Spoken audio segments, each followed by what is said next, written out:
Because civilized species aren't meant to be predators, the captain of the Light Feather wanted to say. That's not how the galaxy is supposed to work. Until humans were discovered, most scientists thought that being an apex predator was antithetical to the social structures necessary for the development of intelligence, and it was taken as a given that no species so aggressive that they regularly attacked their own kind could develop the level of technology necessary for interstellar flight. That was in the captain's personal log, by the way. He felt the need to note it down later, what he'd been thinking in that moment. And I'll throw in an observation of my own. Most species are bad at intuiting the path of projectiles. Relatively speaking, throwing things is not an important skill in most evolutionary lineages. But humans have been making projectile weapons since before they even were humans. Their distant ancestors were tying sharp rocks to long poles hundreds of thousands of years earlier. It was practically the first bit of technology they developed. And there was a huge selective pressure to be good at throwing a weapon to kill something at a distance, whether it was a prey animal or another human. So by human standards, every other species has terrible aim, along with being terrible at everything else related to violence. Think about that if you're ever tempted to relax around humans just because you're armed. Anyway, what the captain actually told the humans was that the Staton had probably assessed their threat level based on the technological sophistication of their vessel. Judging it inferior, they assumed the humans wouldn't be much of a danger. They had no doubt re-evaluated that position by now. After the patrols had failed miserably, the Staton finally resorted to their really badly thought-up abuse of the environmental controls. If the humans hadn't had their spacesuits, this might actually have worked, but as it was, all it did was make them uncomfortable. 5 times their standard gravity is survivable for them, apparently. The Staton managed to drive some sections up as high as 10 Gs before they shorted out. Still didn't kill them. Even when the Staton made the atmosphere denser and turned the temperature up, to the point where it overwhelmed their suit's insulation, it was still within survivable limits. The gravity I can actually understand, given human bone density and musculature, but it turns out they also have remarkable capacity to withstand temperature extremes. Another adaptation for hunting, shedding excess heat faster than their prey. If stabbing, shooting, or clubbing their target didn't work, they could literally exhaust their prey to death. I know I've said this already, but seriously, how stupid do you have to be to pick a fight with a species like that? So the humans had had an unpleasant stay with the Staton, but they were hanging in there. 34 of them were still alive.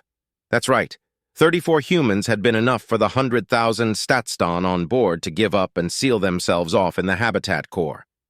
Then, the humans saw the Light Feather's shuttle dock with the city ship. They'd had weeks to get to know the place by that point, so they'd figured out how to tap into a lot of the systems, including the transportation system, which had allowed them to track the pod to its destination. And so they'd ended up here. It was at this point that the medic, who had suffered an adrenaline faint when he was grabbed, started waking up. When he saw he was surrounded by humans, he almost lost consciousness again. But the captain was able to calm him down enough to explain what was going on. The medic checked on the safety officer, who was also starting to come to. He was fine, but again it was a nasty shock waking up surrounded by a bunch of humans. Now that the humans had explained the whole debacle to him, the captain was still left with the question, what did they want? More specifically, what did they want with him, his safety officer, and his medic? His range of expected answers was hostage at the good end and lunch at the bad. Because surely, being humans, they were now going to wage a campaign of genocidal extermination against the Staton. And to be honest, as far as he was concerned, anyone stupid enough to attack a ship full of humans deserved what they got. But no, they just wanted to get off the ship. It was at this point the captain realized something. The human asking most of the questions must be their captain. He might be a human, when you got right down to it, they weren't so different. All he wanted was to get his crew home. The humans had been looking everywhere for a shuttle hangar and found nothing. Because, of course, the Staton don't have shuttle hangars, just storage for parts.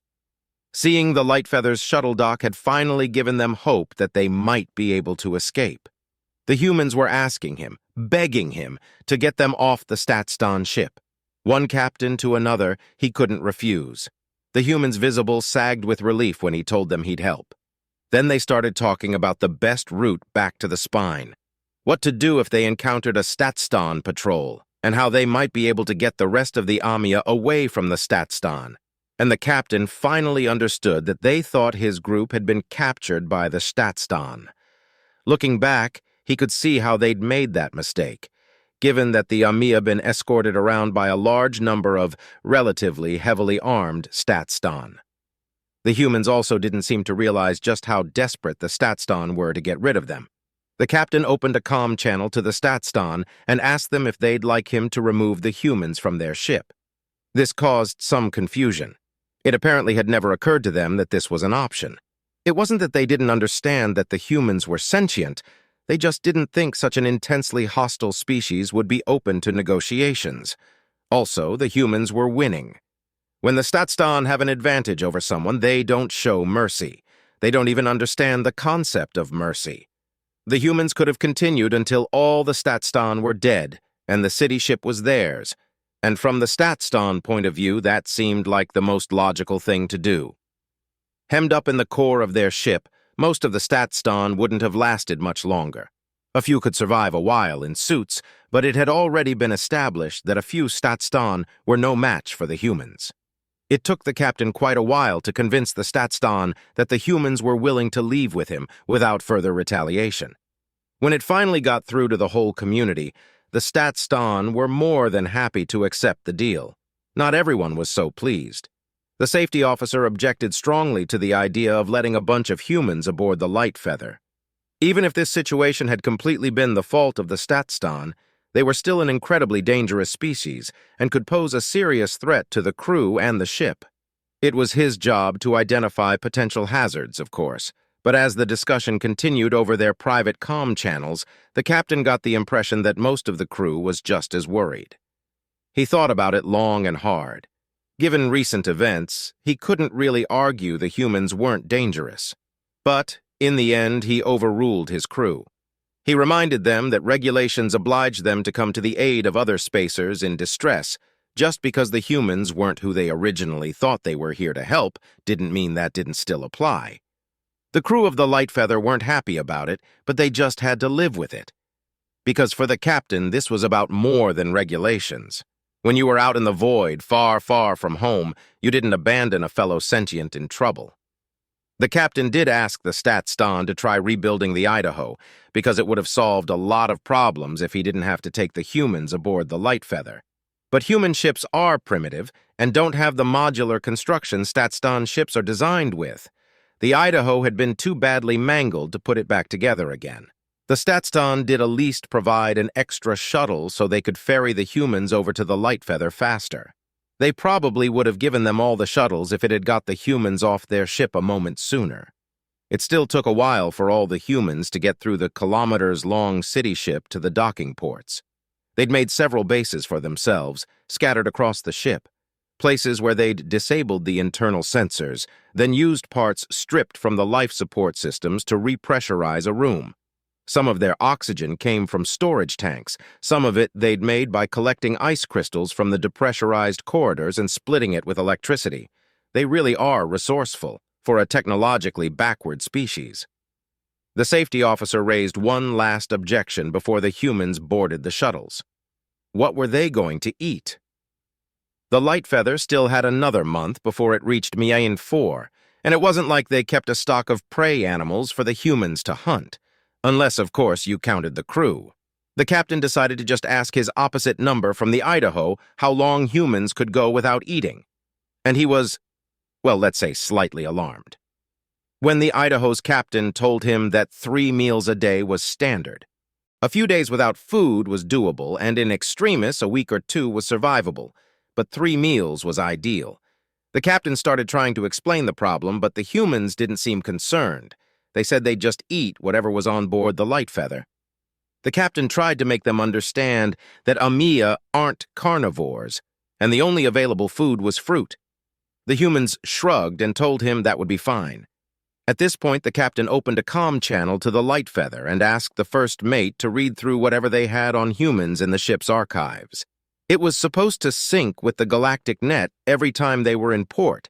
There should be something on human dietary requirements. The first mate got back to him a few minutes later, Apparently, the common image of humans as ravenous carnivores was a little exaggerated. They're omnivores. Yeah, I know. It's almost disappointing when you find out. The only sentient carnivores in the galaxy, and they aren't even real carnivores. Don't get me wrong, they do eat meat. Lots of it. But they eat a lot of other things, and they can get by without meat for a while. The crew of the Idaho could eat a wide range of foods, including the fruit rations carried by the light feather. It turned out the Amia had even recently started exporting native fruits from homeworld to the nearest human colonies. The captain admired the courage of the spacers who had the nerve to sign up for that trade route. In fact, it was healthier for humans if they did eat fruit every so often. Their optimum diet was balanced between meat, fruit, vegetables, and grains, but for short periods they could survive on a much more limited selection. Once the humans were on board, the light feather stuck around a while to help the Staton repair their life support. As much as the whole crew of the light feather were completely out of sympathy for the Staton, it still seemed wrong to leave 100,000 sentients to die when they could help. Fortunately, it turned out the Staton hadn't damaged their life support so badly that it couldn't be repaired with some parts from the light feather, at least enough for them to survive as far as the next inhabited world. Then, finally, the light feather got underway again, with 34 humans stashed in a spare cargo hold. At first, the light feather's crew kept their distance, and because the captain refused to lock the humans up, there were some tense moments when an Amia ran into a human in the corridor, but after a few days without a sudden dismemberment, everyone started to relax. After a few more days, curiosity won out, and they started getting to know each other better. It turns out that humans are among the few species in the galaxy to have a sense of humor. Most species don't even understand what a joke is, let alone why it's funny to hang a human spacesuit right next to the chief engineer's nest cot while he's sleeping. Not only did they get it, they were willing to join in. A week in, and everyone was having so much fun that both captains had to have a joint meeting and tell their respective crews to settle down and be professional. By the time they got to Miain 4, the humans had gone from being terrifying monsters to unwelcome guests to lifelong friends. Some of the Amia had even invited humans to visit them on homeworld sometime, and they were all agreed that whenever their ships passed through the galaxy's various trading posts at the same time, they'd get together for a drink or a bite to eat in a cafeteria like this. The Amia were a lot more comfortable with that idea now they knew humans could eat fruit like a normal person. When the humans disembarked on Miain 4, which had grudgingly agreed to host them until they could arrange transport home, the captain of the Idaho went to the captain of the light feather to thank him. The whole crew of the Idaho owed him, and anything the captain could do for him, he only had to ask. You know what the captain of the light feather said? No need. It's what any decent captain would do. And the human understood. Captain to captain and sentient to sentient. So when people tell you that humans are the worst species in the galaxy, don't believe them. Because it's not about how strong a species is or what they eat. It's about whether they understand that when you come across another spacer in trouble, you help them. You don't just leave them, and you certainly don't take advantage of them. Humans understand that, and Staton don't, which is why they're the worst. So have I proved my point?